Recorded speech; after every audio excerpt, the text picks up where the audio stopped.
E aí, YouTube, fãs, amigos, discípulos, Julian Ozak aqui com o quadro Julian Ozak Responde. Hoje eu vou falar para vocês nesse capítulo sobre a guitarra Jack Blood. Essa guitarra aqui. Para falar sobre a Jack Blood, eu tenho que falar antes sobre uma outra guitarra que é a RG 550 BK da Ibanez. Eu vou chamá-la de RG 550 para ficar mais fácil no vídeo, não ficar muito longo, né? Mas esse vídeo vai ficar longo porque tem bastante coisa para falar, mas os próximos eu prometo que é mais curto. Então, a RG 550 da Ibanez, ela foi assim minha primeira guitarra boa. Eu falo boa porque eu não gosto de usar o termo profissional, né? Porque profissional, você tem, se você pegar, por exemplo, um Edward Van Halen, qualquer guitarra que você jogar na mão do cara, o cara vai tirar um som violento e bruto e vai soar profissional. E se você pegar um amador que às vezes não toca tão bem, tá começando, estudando ainda, e jogar uma guitarra super violenta na mão dele, pode ser que não saia coisa nenhuma também. Então eu não gosto de usar esse termo profissional, mas eu vou usar o termo guitarra boa. Então, essa foi minha primeira guitarra boa, a RG 550. Eu vou explicar um pouco da história dela antes de falar sobre a Jack Blood, então. Então a primeira história que eu tenho que contar, assim, que é curioso, é que ali na adolescência, pré-adolescência ali, né, o meu apelido era Julião da Ibanez, de tão fissurado que eu era por Ibanez. E eu lembro de, nessa época, ficar indo todas as lojas de instrumentos, visitando todo dia com os amigos, né? Até que um dia, o Ageu, que era um amigo meu e dono de uma loja, ele falou pra mim: Julião, vem aqui, porque chegou uma Ibanez, você tem que dar uma olhada aqui. Eu falei assim: nossa, Ageu, verdade mesmo? Vou lá, né? Mentira, mas era verdade mesmo. Aí eu cheguei lá, tinha essa RG 550 BK, que a história era o seguinte: um músico de São Paulo, eu acho que era de São Paulo, né, se eu não me falha a memória, ele veio aqui pra região para fazer 2 shows, se eu não me engano, Maringá e Londrina, não importa muito também. E essa guitarra, ele tinha uma Fender Rich Sambora, e a Fender Rich Sambora dele torceu o braço, quando em pena é mais fácil de arrumar, né, mas numa torcida, e ele precisava de uma guitarra backup para poder fazer os shows aqui, e ele comprou essa RG 550 só para fazer os shows para cá, porque eram 2 noites. Aí a guitarra dele ficou pronta, e ele colocou na loja, ele conhecia o Ageu, colocou na loja do Ageu para vender. Então eu fui lá ver aquela guitarra, a guitarra estava impecável, o cara usou muito pouco mesmo, ele tinha a caixa original, porque ele não ia ficar com ela, a Rich Sambora dele estava pronta, né? E ele colocou até os plásticos de volta em cima do captador. Então aquilo ali foi pra mim, tipo assim, amor à primeira vista, porque eu vou contar um pouco mais isso em outros episódios, né, sobre um pouco da minha história também. Mas eram outras épocas, né? Eram épocas bem melhores e tudo era mais mágico, porque não tinha tão acesso tão fácil às coisas, né? Eu lembro a primeira vez que eu vi um Crybaby, por exemplo, né, o cara usando num show um Crybaby, eu fiquei o show inteiro olhando pro Crybaby do cara pirando e viajando. Hoje em dia, qualquer um tem um Crybaby, né? Muito mais fácil ter um Dunlop Crybaby. Mas era mágico, era uma coisa mágica. Então aquela guitarra pra mim virou a minha guitarra mesmo. E eu usei e abusei dessa guitarra, né? Isso foi com meus 15 anos mais ou menos, né? E eu era totalmente pirado com aquela guitarra. Então eu separei algumas fotos aqui, eu vou colocar no vídeo também, mas que é bem nostálgica pra mim, eu quero compartilhar com vocês, essa é a ideia do vídeo. E sabe aquela história de, nossa, o cara até dorme com a guitarra? Literalmente, tem uma foto aqui para demonstrar isso. Isso aqui era o que acontecia na época, vai estar melhor, vocês, né, que eu vou soltar aqui no vídeo. Mas era 24 horas com a guitarra, saía com a guitarra no bag, andava com a guitarra, não dormia, né? Ficava com a guitarra 24 horas por dia. Tá. Essa outra foto aqui, uma época que eu tava muito pirado com Ozzy Osbourne.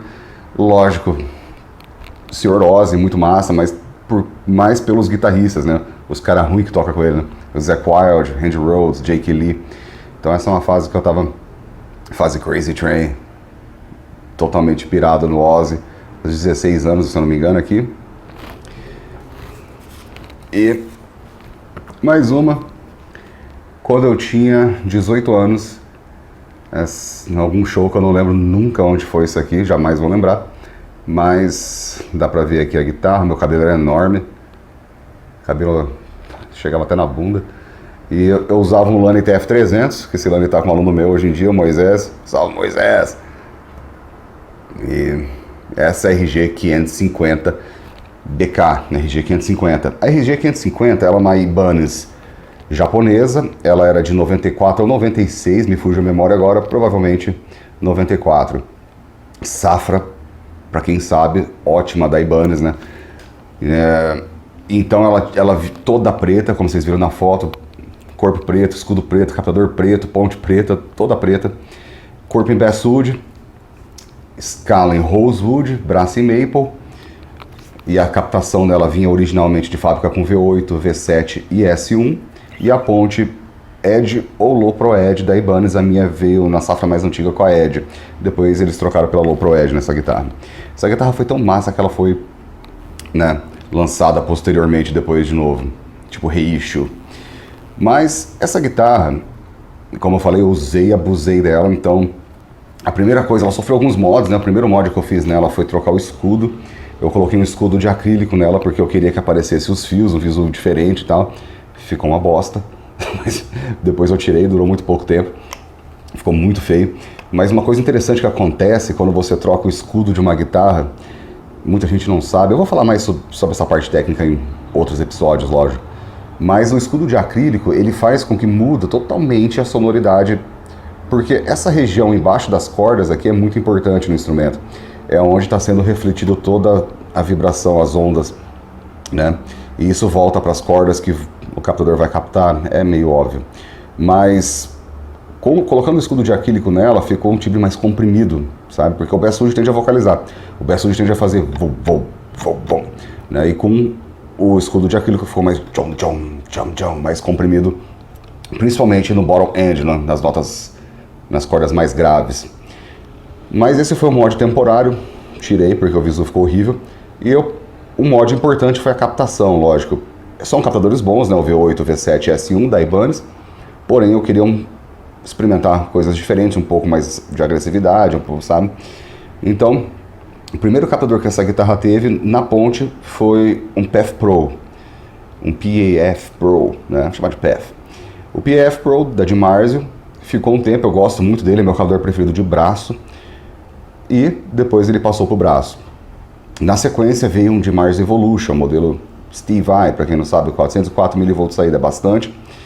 E esse captador ele era especial, porque todos os instrumentos são únicos, sabe? De madeira, corte, idade, eu vou falar sobre isso depois. Captadores também, mesma coisa, são únicos, força do ímã, um monte de coisa. Então, esse captador, eu gostava muito dele, porém eu não queria ficar preso a só isso, eu queria experimentar mais coisas, né?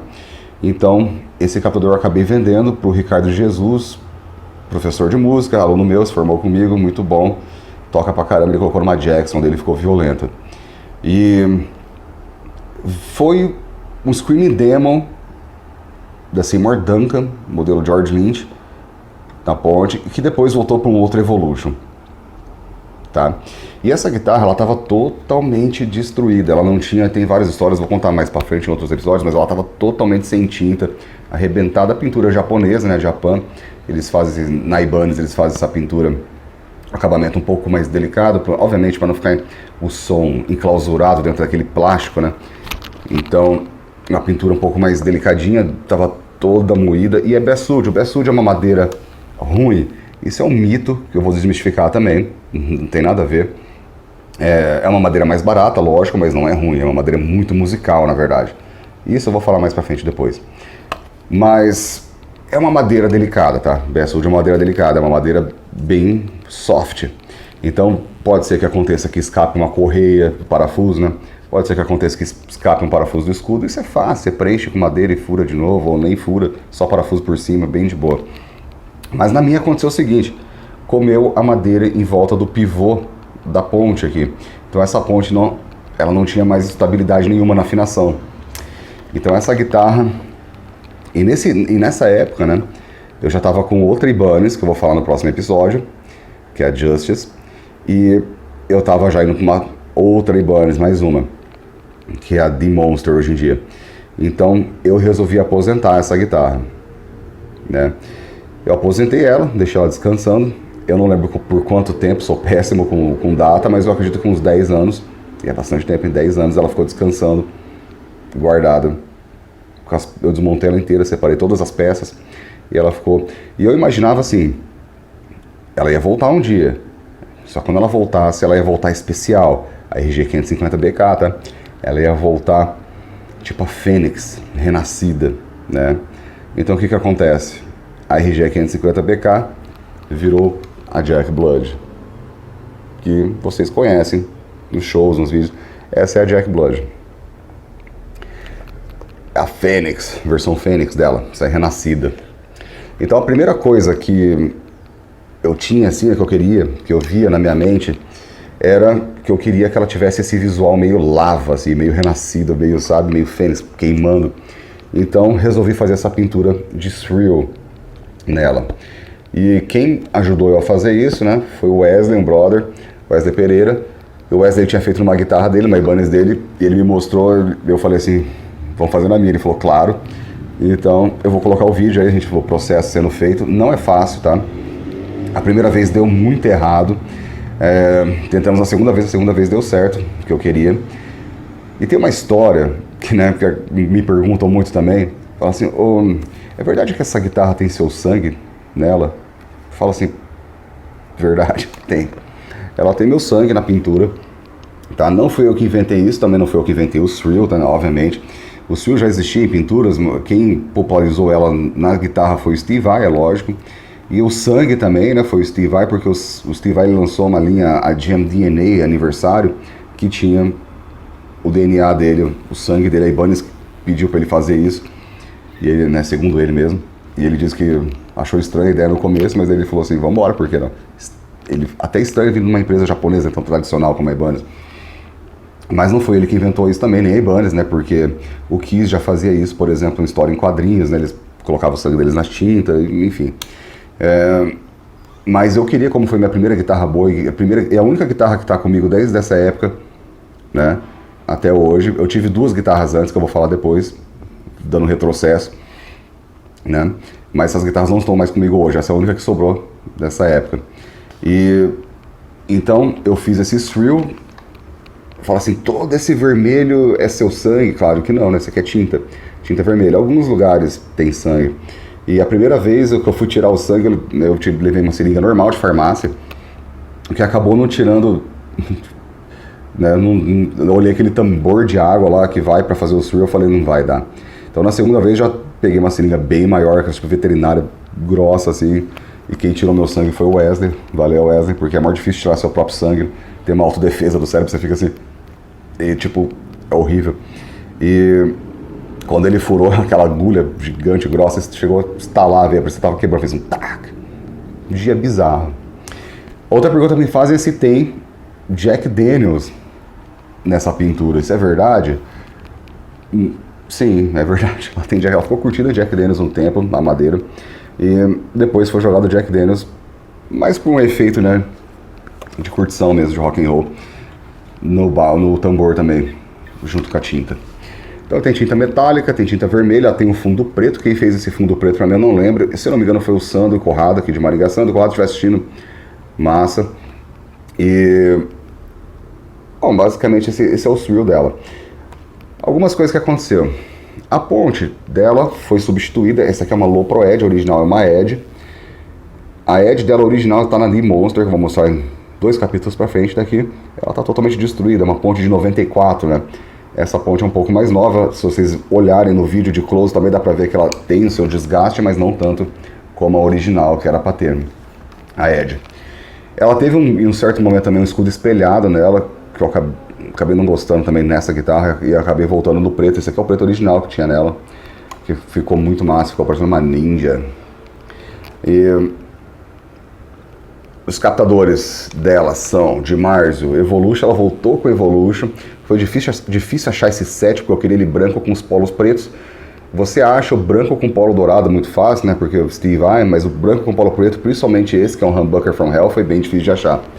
Então, isso é um de Marzo Evolution, na posição 1, né?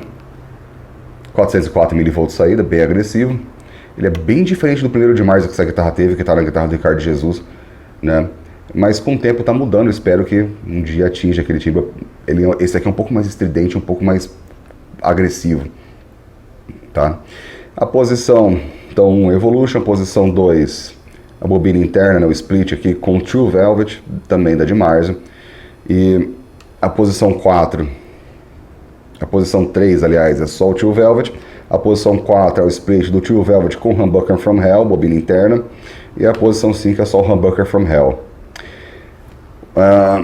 Interessante do Humbucker from Hell é porque esse nome também engana, né? A galera fala assim, Humbucker from Hell.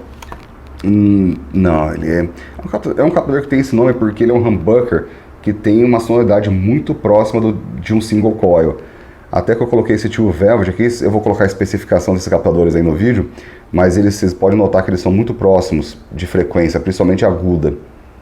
Né? É um captador bem brilhoso, o Humbucker from Hell. Instala. E eu gosto muito da posição 4 nas minhas guitarras, seja muito próximo de uma situação acústica. Então isso me permite, vocês vão ver num pequeno clipe que eu vou colocar no final, improviso, atingir esse som meio acústico na posição 4. E fica muito bom, porque eles são muito próximos, pode ver na descrição aí do captador que eu vou pôr no vídeo. Chavinha VLX91, da Ibanez, muito violenta. Os pots, se eu não me engano, são de Mars. Essa guitarra tem treble bleed. Eu não uso treble bleed em todas as guitarras, tá? Mas essa tem. Eu acho algumas guitarras até interessantes quando você fechar o volume e ficar um pouco mais dark o som. Então essa aqui eu coloquei, mas a maioria eu não uso, na verdade. Corpo em basswood ainda, o mesmo corpo, repintado. O braço foi trocado. A história do braço dessa guitarra é o seguinte. O braço original, ele sofreu um pequeno acidente um dia, que foi o dia... Essa história foi a história que eu falo que foi um dos dias mais tristes da minha vida. Eu tava no estúdio, eu coloquei a guitarra na cadeira, igual essa cadeira que eu tô sentado aqui agora, na vertical.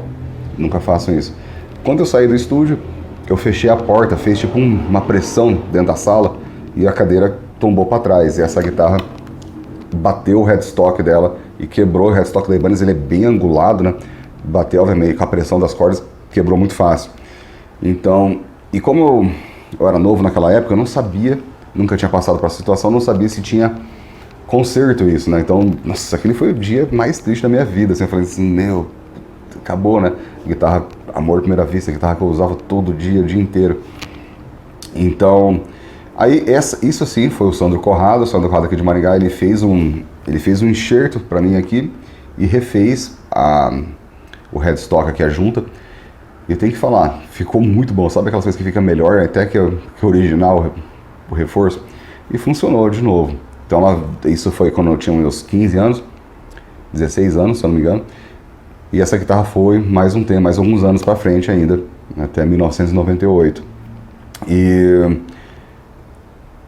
Bom, quando eu resolvi guardar essa guitarra, eu guardei ela toda desmontada, como eu falei, todas as peças separadas. Eu tinha uma outra ideia para esse braço. Esse braço eu ia aproveitar numa outra guitarra, porque eu queria esse braço nessa guitarra, na Jack Blood. Marcação vermelha, headstock vermelho, tá? Então, mas o que aconteceu? Esse braço foi perdido. Eu guardei ele, não sei se deu traça, se deu cupim, sei lá, mas o braço estava já esfarelando e não foi hidratado, ficou ali, né, 10 anos parado ali, sei lá. E ele estava lascando, estava quebrando fácil, eu acabei não tendo mais esse braço, o braço original dela então foi perdido. Mas a ponte original dela tá na D-Monster. O Path Pro que estava no braço dela foi para D-Monster também, esse cabelo é o meu preferido, ele tá muito, muito massa, velho. E essa guitarra, uma outra coisa, essa guitarra ela é blindada, eu blindei ela tem folha de cobre dentro, nem precisaria, porque Ibanez geralmente são silenciosas com esses humbuckers de Mars ainda, mas para ajudar um pouquinho algumas frequências ainda, eu blindei essa guitarra com folha de cobre. Tá. Então esse braço, eu queria essa guitarra com escala em maple, mais pelo visual, tá? Porque a escala em maple realmente ela tem uma instaladinha a mais, todo mundo sabe disso. Só que eu tendo a preferir escala escura ainda prefiro os Rosewood e os Ebony. Mas essa aqui, mais pelo visual e porque eu queria um timbre mais instalado nela também, um pouco mais extrato, eu coloquei a escala clara nela. E fica muito bom com as marcações vermelhas, lógico, headstock invertido. Eu sou fanático por headstock invertido. Eu vou explicar isso talvez no episódio sobre headstock e madeira. Mas esse headstock, vocês podem ver aqui, ele tem vocês vão ver no vídeo de close também, mas ele tem um JN3 que eu coloco aqui, esse aqui é de aço. E geralmente eu coloco de latão no Truss Rod Cover. E tem um string tree aqui foi adicionado porque essa guitarra ela tem um ângulo muito reto atrás do nut. Então, quando abaixa a alavanca nem tanto, mas quando você sobe ela, estica as cordas, ela passa meio reta, que tende a desafinar um pouquinho a coisa. Eu coloquei esse tree aqui para ajudar a dar um ângulo um pouco maior aqui atrás do nut, na hora de esticar os alavancas. Headstock invertido. Não sei se vocês vão conseguir ver, mas aqui no headstock tem glitter, e essa é a parte mais importante do vídeo, porque, sabe, o cara fala assim, cara, não tô tocando bem, por que será? Porque você não tem glitter, tem que pôr glitter em tudo. Glitter melhora o som, melhora a velocidade, para quem se preocupa com isso, melhora tudo. Põe glitter, vamos ver. Bom, então essa é a Jack Blood, ela é a Phoenix, é uma RG 550BK japonesa, 1994 ou 96, preciso pensar um pouco melhor sobre isso, porque eu não tenho mais o serial dela. Ela tem o serial aqui na junta do pocket, do braço, mas eu não esqueci de ver às vezes que eu mexi ali. Enfim, mas é 94 ou 96, tá? Ela é uma RG 550BK Ibanez, então, renascida como Jack Blood, a Phoenix. Atrás, esqueci de falar, tem um Jack Blood escrito ali, bloco de cobre. Geralmente eu uso bloco de latão nas minhas guitarras, faz toda a diferença, tá? Mas nessa tá com bloco de cobre. Ela tinha um tremolo, né? O tremolo dela quebrou, muita violência, abuso. E eu tô sem nessa guitarra aqui, se alguém estiver vendendo, me manda aí que eu compro. Eu tô sem realmente esse tremolo. E para combinar a correia de Marzio, branca com preto, lógico, combinar com, né? Todos os parafusos dela são pretos, né? Com exceção do escudo, porque o escudo eu coloquei uns parafusos cromados para poder dar é aço inox, né? Para poder dar um pouco de contraste e não ficar aquela coisa muito escura, né? Então valeu, galera. Essa é a Jack Blood. Próximo capítulo, a Justice, importantíssimo também. É a sequência dessa guitarra. Então nos vemos lá. Acompanha aí um pouquinho uns trechinhos um pouquinho do timbre dela, tá? E rock on!